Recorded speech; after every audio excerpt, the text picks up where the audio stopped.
Well, no matter what kind of party you might be planning this season, there is always an absolute urge to make it one to remember. Wedding planner and former Soho House event manager Jason Mitchell-Kahn knows a thing or two about just that. He has designed, planned, and ran fashion shows, book launches, art festivals, movie premieres, parties, and more. Playbill even calls him Broadway's wedding planner, and he has just recently turned his great knowledge into his new book. It's titled We Do, an inclusive guide when a traditional wedding won't cut it. He's here to share his top tricks and tips with us. Jason, welcome to Inside South Florida. Thank you so much for having me. Yes, I am so excited. I love a good party, so I'm excited to talk to the planner himself here. Now, no matter what you're hosting, whether it be a wedding, a party, or more, what is your key in planning events that your guests will remember? Organization is the number one key. That is what will help you eliminate as much stress as possible and then allow you to actually be a host and enjoy the event.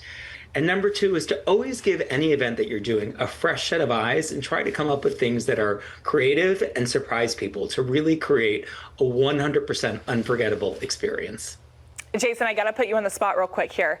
In your opinion, what has been your most memorable party that you have planned? Oh, it's hard to play favorites. I'm very proud of so many of the events I've gotten to do, but there's ones that have a personal connection for me. So sometimes that is really what makes them really stand out in my mind. There was a wedding I got to do once for, it was the first babysitter to my niece, who became very good friends with my sister and her wife over the years. And when she got engaged, she asked me to plan it. My sister-in-law was one of the bridesmaids. My sister was the officiant, and my niece and nephew were the flower children. So having them involved on a day that I got to go to work was one of the coolest things for me. So sweet. Well, from names that you know to names that we all know. I mean, you've planned for Beyonce, Madonna, the late and beautiful Betty White, and so on. So how can we all host an event that is really celebrity status worthy as well? Celebrity status, things to always pay attention to are lighting. Sometimes people spend a lot of money on flowers and then they're not lit correctly and you can't appreciate the work. Always being aware of not only the music that is planned, but the volume that it's planned at. Sometimes these are details that if you don't have a professional involved get forgotten. So those are the types of things that you want to make sure that in the planning phase of it all, you iron out so you have the utmost crystal clear sound quality for any music that's playing, and that the lighting is always at a correct level of dimness, and that there's ambient lighting that's in the room too. So for candles and things like that, that really give everyone a warm, sexy glow. Always the little things that make the biggest difference. We all want a warm, sexy glow, right? I mean, in talking about weddings, though, weddings are definitely one of your biggest loves and a big focus of your new book. And so for those determining their dream wedding right now, do you have any tips on how they can make it budget friendly while still becoming their dream?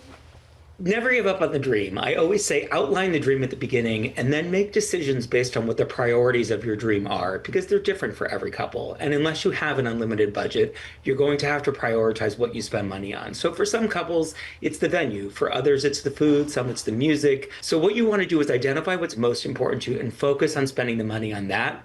So that way, you're not sacrificing what really matters to you. And then there are all sorts of tips and tricks that you can do to save money. You can invite fewer people. I always recommend finding a venue that is inherently beautiful, so you don't have to do such a huge lift on decor. And go green in terms of invitation and stationery. If you do everything digital, you'll save on printing and postage. You mentioned venue there, so I want to end with this quick little hitter of a list from you. You talk about untraditional wedding venues in your book, some things that we can consider. So just for funsies, just for inspiration, can you list off some of those untraditional venues that might be a good idea?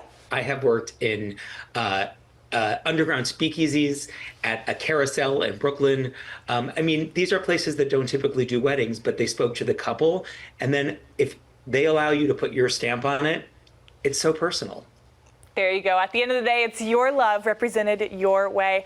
Inside South Florida, we get all this and so much more in Jason's new book. Jason, for more information on the book and yourself, where can we go?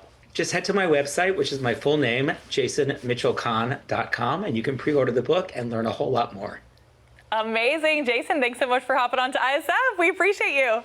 Thanks for having me.